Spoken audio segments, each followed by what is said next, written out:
After the wager ended, the Thunder Ancestor left in a bad mood while Primogenitor Yan Feng, Emperor Qing, and East Extreme Domain Ancestor Feng Shi remained. Luo Feng felt no pride in his victory because he understood that, even with power restrictions and the aid of two supreme secret treasures, he had only gained a slight advantage over the Thunder Ancestor.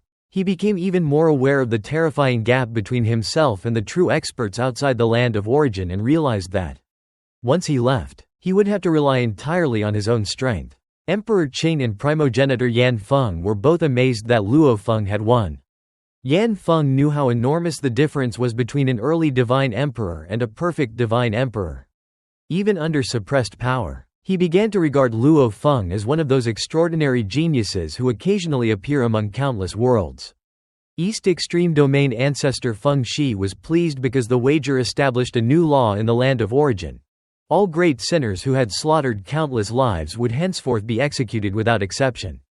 Feng Shi invited Luo Feng to visit the East Extreme Domain, and after she departed, Primogenitor Yan Feng invited him to the ancient Flame Wind country.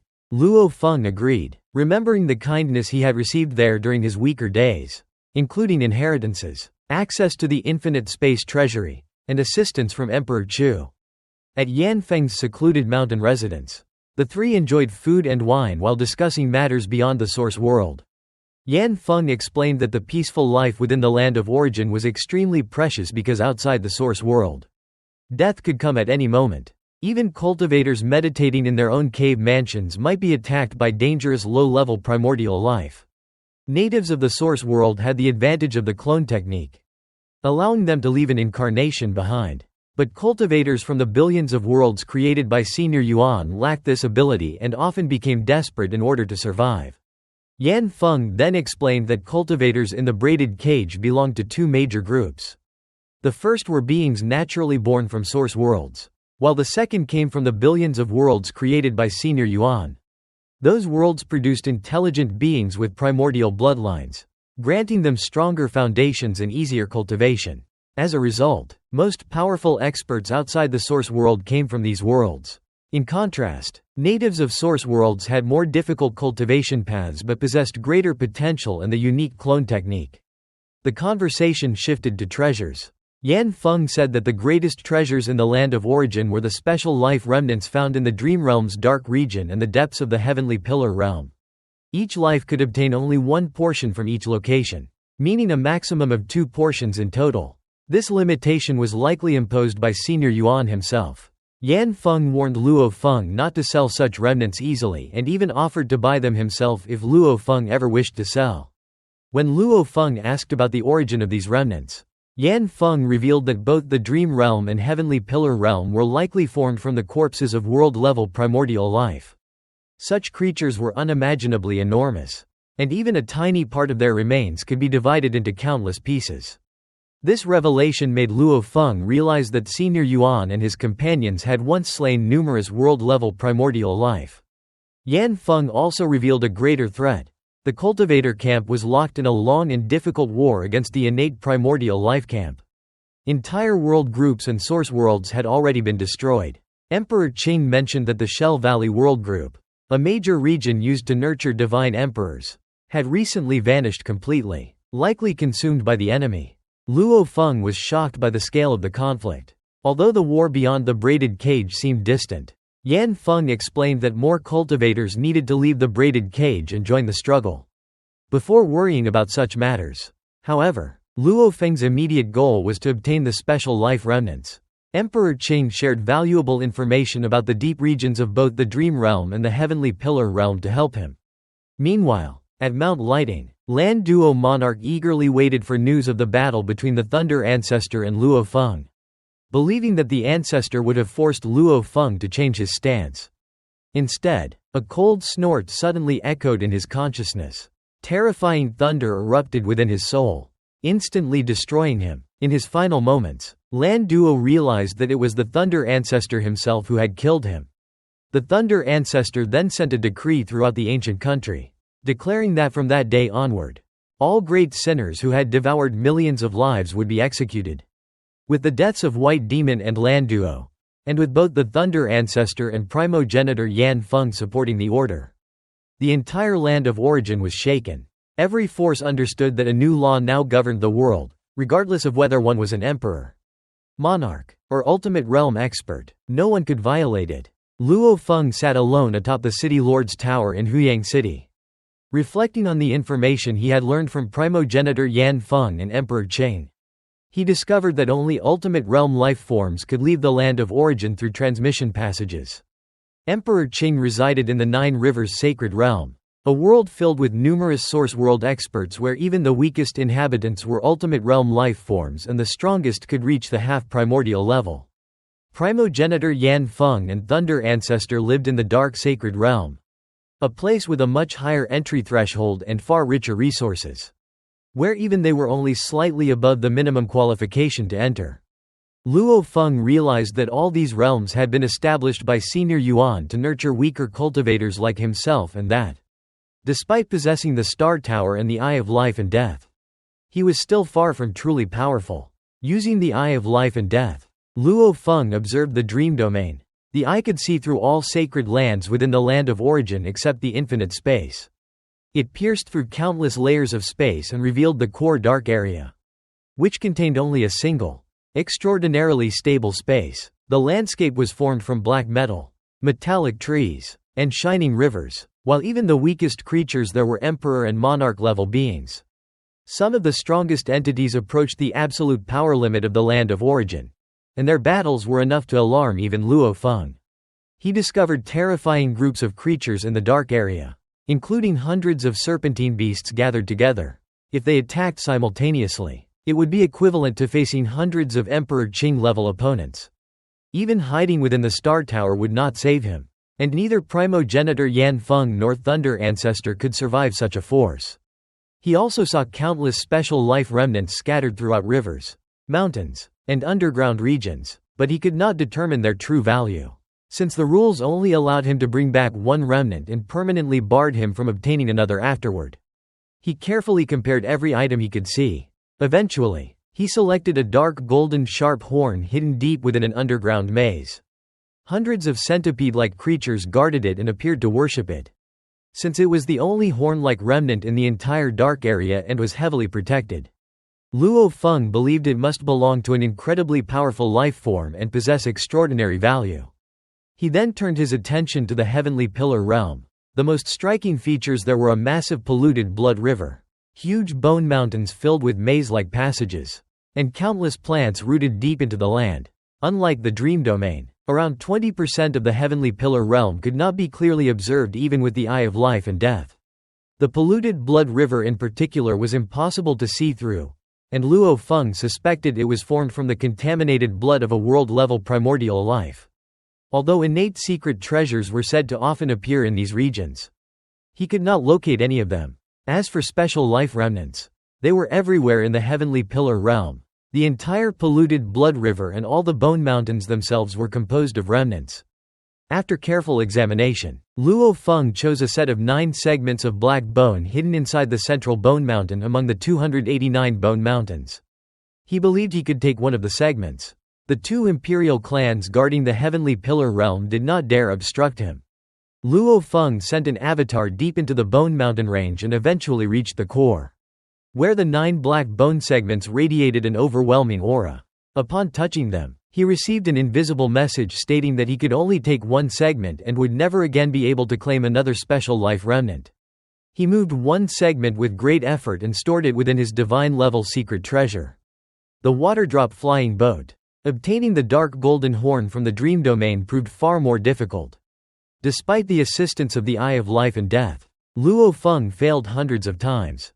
More than 200 eras later, after using the 3 techniques of the 9 branches fusion secret method of the Great Tao of Life and Death, employing multiple avatars, and repeatedly luring and restraining the guardians, he finally succeeded in obtaining the dark golden horn.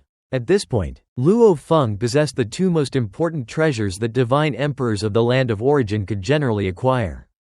Upon studying them with the Eye of Life and Death, he discovered that both were extraordinary treasures, only slightly inferior to the eye itself. The single horn contained profound mysteries related to spiritual will, while the black bone embodied the mystery of absolute indestructibility and revealed secrets about the undying nature of life. As Luo Feng immersed himself in cultivation, peace gradually returned to the land of origin.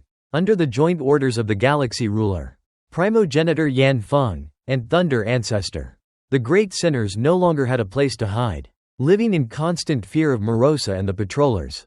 Around 500 eras had also passed since Luo Feng's wager with Thunder Ancestor. Meanwhile, in the flame-wind ancient country, 11 emperors gathered. Di Yan pointed out that guest official Luo he had already served as the Heavenly Pillar Realm's garrison commander for 1,000 eras and that no guest elder was allowed to hold the position consecutively. Since the assignment was highly coveted, many of the emperors were unhappy that Luo he had occupied it for so long.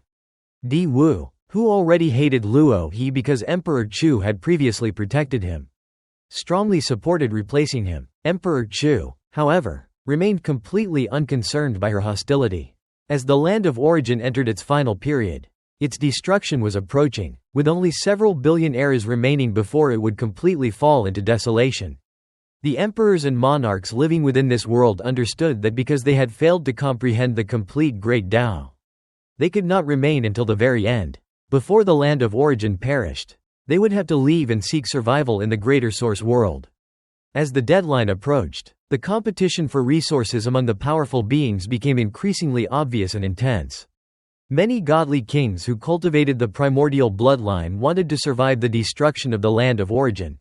But their methods involved consuming the lives of countless ordinary creatures.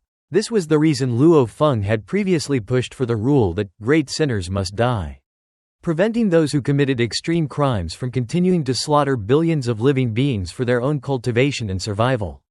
A meeting was then held among the emperors to arrange important responsibilities within the flame-wind ancient country. Since Luo He's 1,000-era term as the guardian of the Heavenly Pillar realm had ended, a new guest elder needed to be chosen to take over the position. Although the ruling Di Fu possessed the authority to directly appoint someone, even he could only forcefully assign such valuable duties a limited number of times. Therefore, he deliberately opened the position for competition among the emperors, allowing them to recommend candidates and compete for the benefits attached to the duty.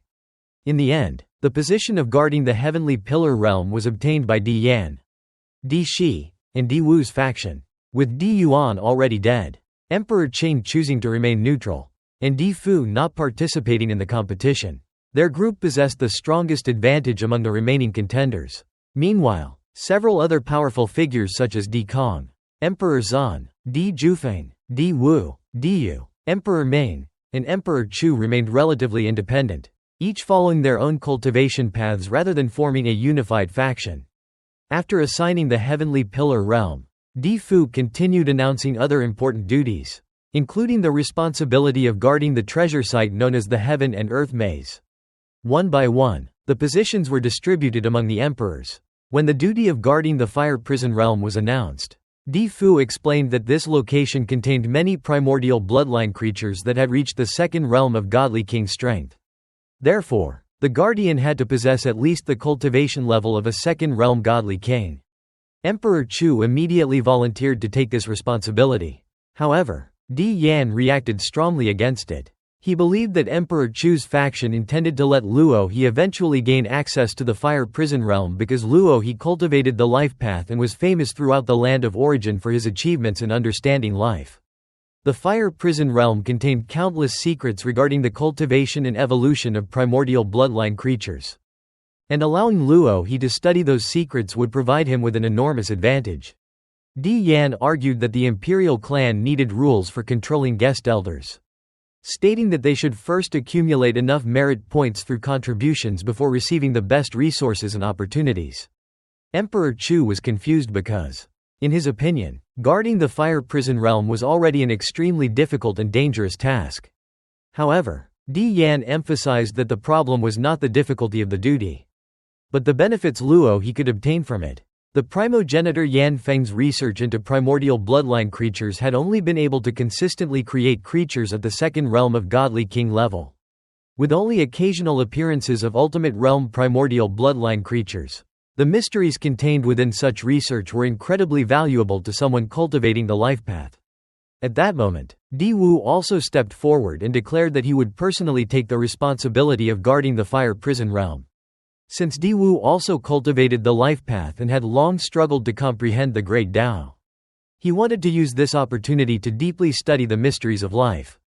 Because Di Wu was an emperor, the others could no longer compete for the position, and the matter was settled. After all duties were assigned, the emperors gradually left. Before Di Yan departed, Di Fu stopped him and warned him about his repeated hostility toward Luo He. Di Fu pointed out that Emperor Chu would certainly inform his disciple about Di Yan's actions, meaning that Di Yan was intentionally creating a grudge with Luo He. Di Yan calmly replied that the conflict had already existed for a long time. His faction had always been opposed to Emperor Chu, and because Luo He was connected to Emperor Chu's side, he had naturally become one of their targets. Di Yan further explained that the resources of the land of origin were limited. Luo He's talent was simply too extraordinary, and if he was allowed to continue growing freely, he might surpass them and seize opportunities that should belong to the older generations of emperors. Di Fu compared this attitude to Di Yan's previous inability to tolerate God King Zongfu, stating that he now showed the same hostility toward Luo He. Di Yan, however, remained firm, believing that once they entered the source world, every powerful being would have to fight for survival and resources. Suppressing dangerous rivals was a necessary part of competition. Di Fu warned that such actions could cause severe karmic backlash, but Di Yan merely sneered, saying that those who fought for supremacy could not fear consequences. After Di Yan left, Di Fu silently reflected that after observing Luo He for 500 eras, he was almost certain that Luo He was actually the legendary galaxy ruler. In the past, Di Yan and his allies had repeatedly acted against powerful opponents, causing figures such as God King Zongfu and God King Gui Shu to fall. Some God Kings even saw their entire races destroyed, while others barely managed to preserve a few survivors. The endless fighting spirit of Zongfu and Gui Shu came from the destruction of their own clans. Luo Feng had risen extremely quickly, yet he had not revealed any obvious powerful secret treasures, so Di Yan and the others had not dared to act against him. However, Di Fu understood that this time Di Yan had chosen the wrong target, because Luo Feng was far beyond the opponents they had suppressed before. In the Heavenly Pillar realm, Luo Feng stood before one of the enormous heavenly pillars and carefully studied its mysteries. He observed it from multiple perspectives, through the eye of life and death, through the penetration of his spiritual will, and through the viewpoint of ordinary life forms existing inside the braided cage. By comparing these different perspectives, he continuously deepened his understanding.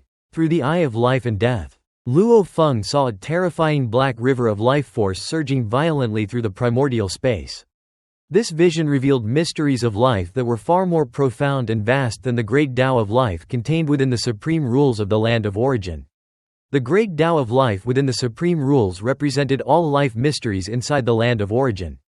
But the primordial space contained countless source worlds, endless mysterious worlds, countless innate primordial life forms, and countless unknown existences.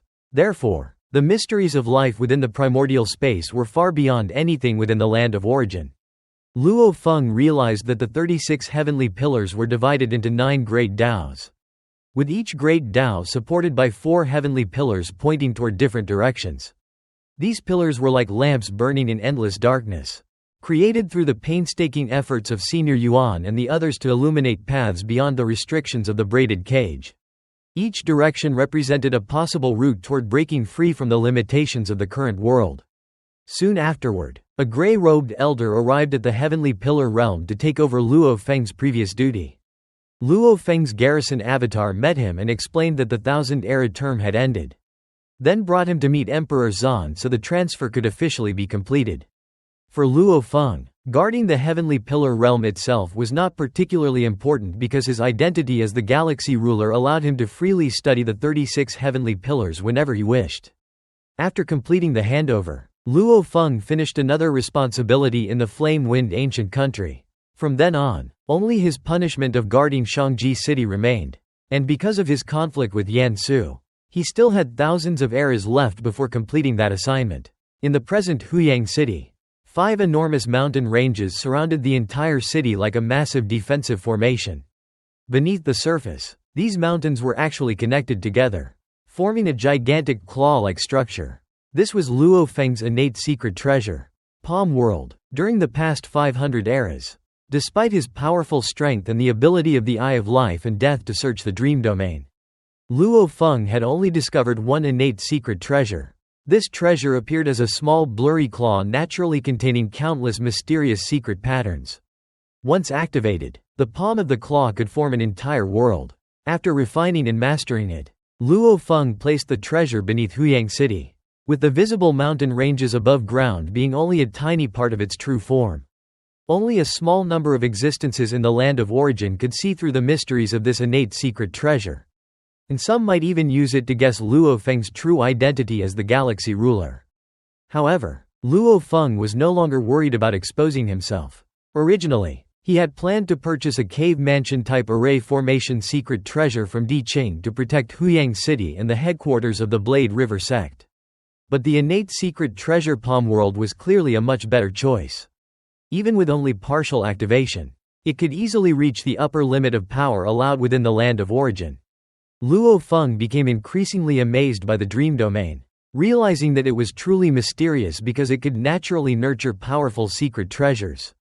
Compared with this, the life forms of the land of origin were much simpler. While walking through a wasteland, Luo Feng observed the surrounding plants, trees, and exotic beasts. With a single glance, he could see the origin of their life force and understand how they absorbed energy from the land of origin to strengthen themselves. He began contemplating the true meaning of cultivation. Cultivation was the process of absorbing energy, causing one's life form to continuously evolve under the operation of the supreme rules. As Luo Feng walked, countless plants around him rapidly grew. Trees expanded from ordinary sizes into enormous giants hundreds of millions, tens of billions, and even trillions of kilometers tall. As they grew, some developed consciousness and began thinking, comprehending the mysteries of the universe. Flowers and grasses also evolved, some rooting deeply into the earth while others spread directly through the void. The exotic beasts in the distance underwent even more dramatic transformations, evolving from void space true god level, eternal true god level, primal chaos level, and eventually toward godly king level. However, their consciousness was too weak to control such powerful bodies, causing many of them to collapse and explode. Luo Feng realized that although he could enlighten them and help them evolve toward bodies comparable to the peak of second realm godly kings, the requirement was an extremely powerful spiritual will capable of controlling such bodies. Finding creatures with such powerful wills was incredibly difficult. Eventually, several enlightened beings appeared before Luo Feng. A towering tree transformed into an elderly man, a plant rooted in the ground transformed into a woman, and a bird-like exotic beast transformed into a young man. All three possessed primal chaos realm strength because Luo Feng had personally enlightened them. They respectfully called him master. Looking at them, Luo Feng understood that creating true godly king-level life forms was extremely difficult. And the great Tao of life was infinitely profound. Through continuously enlightening countless life forms and observing their evolution, Luo Feng had finally achieved complete comprehension of the great Tao of life. The mysteries of how life was created, how it formed, how it grew stronger, and how it evolved were now completely understood by him. Every mystery of life had become clear, existing within the depths of his heart. Luo Feng looked at the three newly enlightened primal chaos realm beings he had created after comprehending the great Tao of life. Although they had obtained primal chaos realm bodies through his enlightenment, their future growth would likely be limited because their transformation came from external power. He allowed them to choose between exploring the world or joining him at the Blade River sect. The woman transformed from a plant and the youth transformed from a bird immediately chose to follow him. Understanding how difficult life was for exotic beings and knowing the value of a powerful protector, the elder transformed from a giant tree wished to wander the world first. And Luo Feng granted his request before leaving with the other two.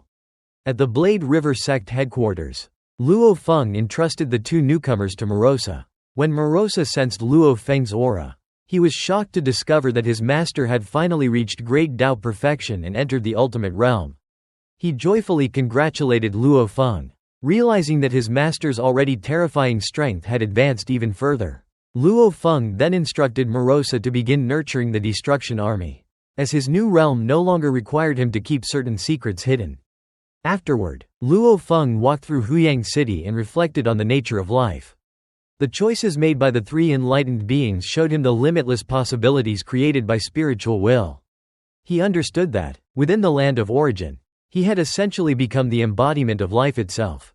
As long as conditions suitable for life existed, even a trace of energy or a small piece of soil would allow him to survive and regenerate.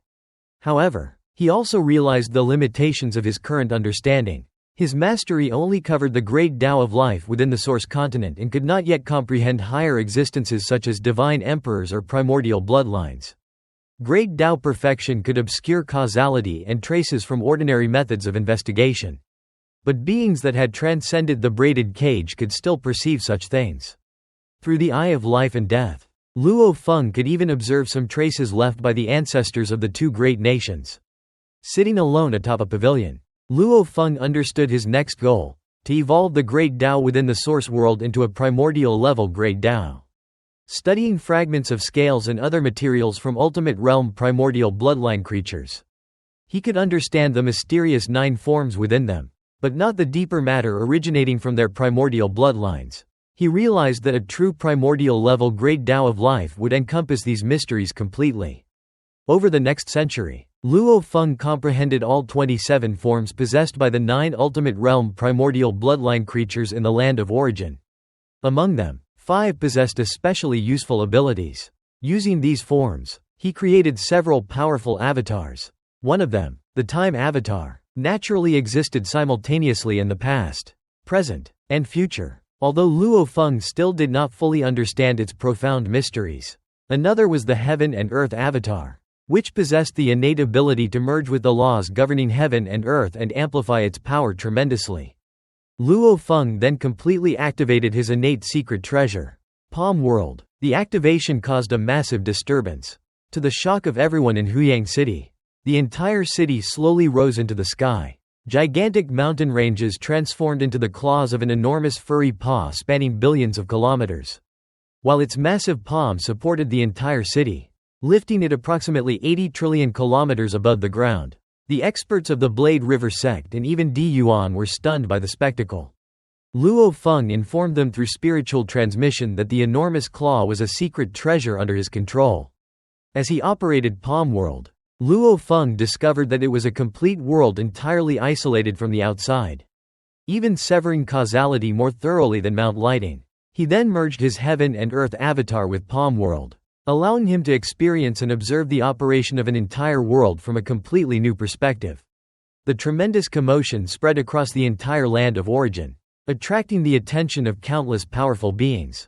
Even Emperor Qing was astonished and laughed from afar, finally realizing that the mysterious galaxy ruler was actually Luo He, and that Luo Feng had been hiding an incredibly formidable secret all along. Luo Feng's Heaven and Earth avatar had already reached the early Divine Emperor level. During its fusion with the secret treasure, the asterisk Palm World, several top experts of the land of origin sensed unusual fluctuations.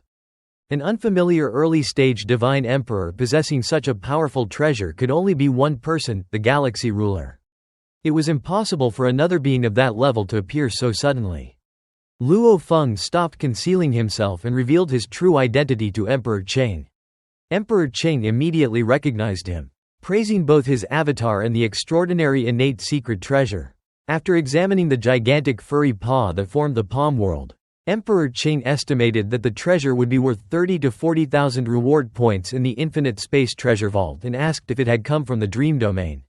Luo Feng confirmed this and admitted it was the only innate secret treasure he had ever obtained. Emperor Qing revealed that despite cultivating much longer and exploring the dream domain and heavenly pillar realm extensively, he had only acquired 2 such treasures. He believed the Palm World's value was nearly equal to a special life remnant.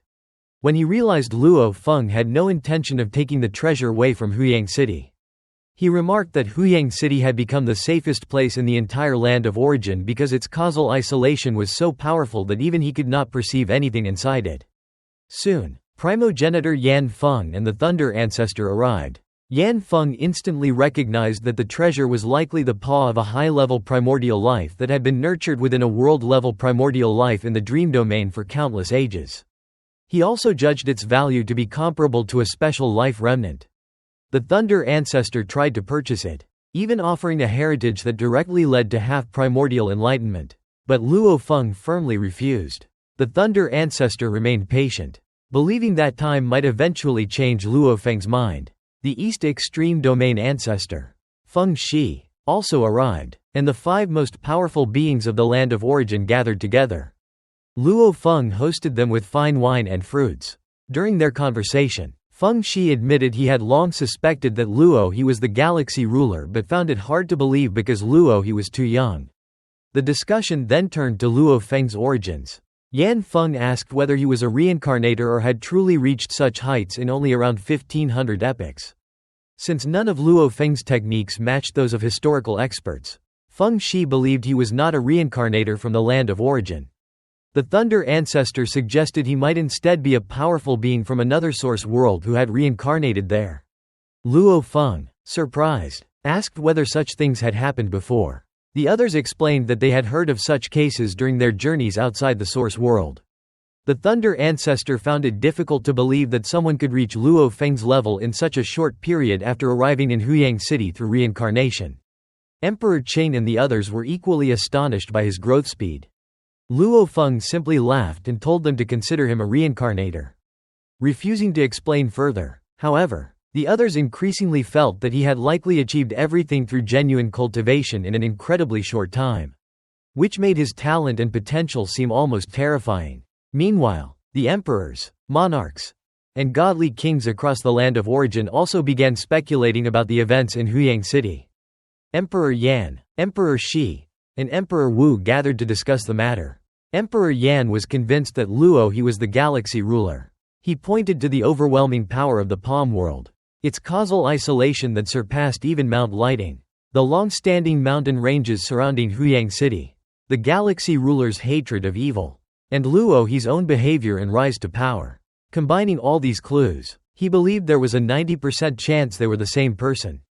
Emperor Shi remained calm, arguing that they had never committed great crimes against Luo he and therefore had little reason to fear him. Emperor Wu added that she had never harmed Luo he's people and had actually suffered more in her conflict with Emperor Chu, having lost 2 of her children. Emperor Yan nevertheless suggested leaving the Land of Origin, unwilling to let others determine his fate. However, Emperor Shi refused because outside the source world, beings like them were considered weak and insignificant, since the Land of Origin still had tens of billions of epochs before its destruction. She preferred to remain there. Elsewhere, Emperor Chu also looked toward Huyang City and concluded that the owner of such a powerful treasure could only be the galaxy ruler, since Luo Feng had openly displayed the treasure merely to protect Huyang City. Emperor Chu became increasingly suspicious that his own disciple might be the galaxy ruler. Unable to contain himself, Emperor Chu contacted Luo Feng directly and asked if he was the galaxy ruler. Luo Feng finally admitted the truth, apologizing for hiding it from his master for so long. Hearing this confirmation, Emperor Chu was so shocked and excited that his blood surged and his mind went blank.